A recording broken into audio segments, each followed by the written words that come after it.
Hello, আসসালামু আলাইকুম। আমি একটু রুই মাছ আর ছিমের বিচি দিয়ে টমেটো দিয়ে একটা রেসিপি করব। আমি একটু আদা বাটা, একটু রসুন বাটা, পেঁয়াজ বাটা, একটু জিরা বাটা আর লবণ হলুদ দিয়ে মাছটা মাখাই নিলাম। এখন মাছটা আমি ভাজি করব। এখন তেলটা গরম হয়ে গেছে, মাছটা একটু ভেজে নিব।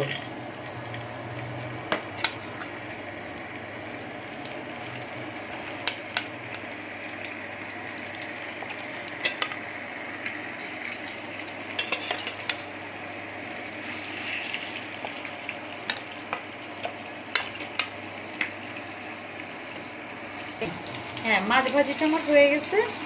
এখন আমি এটা নামাবো, নামায় কড়াইটা দিব চুলায়। হ্যাঁ, এবার আমি তেলটা দিয়ে দিলাম।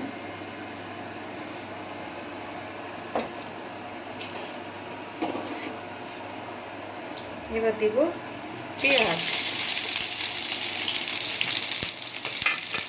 তেজপাতা দিয়ে আমাকে ভেজে নেব। হ্যাঁ, পেঁয়াজটা ভেজে আমি লাল করে ফেলছি। এখন আমি দেবো জিরা বাটা, আদা বাটা, রসুন বাটা, পেঁয়াজ বাটা, ধনের গুঁড়ি, শুকনো মরিচ,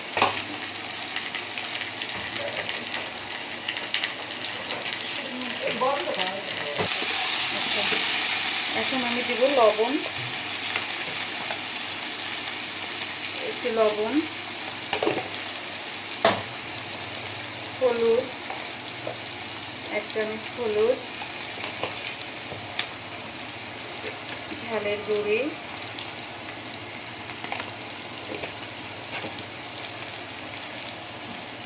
নেড়ে চেড়ে নিই। একটু পানি দিয়ে আমি মশলাটা কষাবো।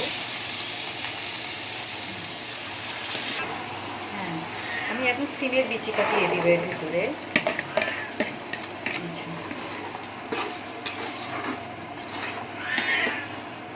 সিমের বিচিটা দিয়ে এখন আমি একটু ঢেকে দিব। হ্যাঁ, এবার আমি ঢাকনাটা উপর করে, দেখেন তো খুব সুন্দর হচ্ছে কেমন। আমি টমেটো দিব, টমেটোটা দিব।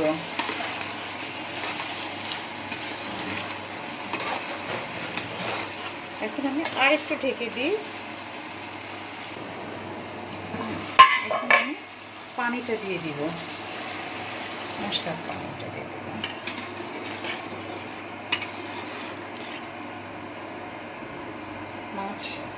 মাছটা দিয়ে দেব।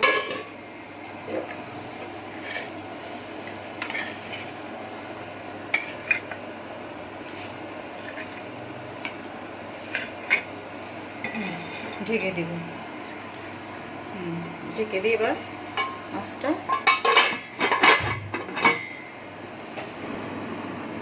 এখন আমি একটু কাঁচা মরিচ দিলাম ঘ্রাণের জন্য, ধনের পাতা,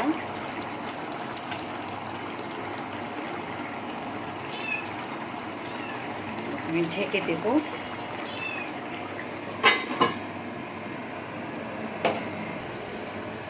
এখন তরকারি ঢাকনাটা মুখে নিলাম। দেখেন মাশাআল্লাহ, দেখেন এই যে আমারটা হয়ে গেছে সিমের বিচি। এই দেখেন, এখন এটা আমি হয়ে গেছে, নামাই ফেলবো। আজকের মেনুতে আছে কি রুই মাছ, সিমের বিচি, টমেটো দিয়ে ভুনা, আর আছে কি শালগম, চিংড়ি মাছ, টমেটো।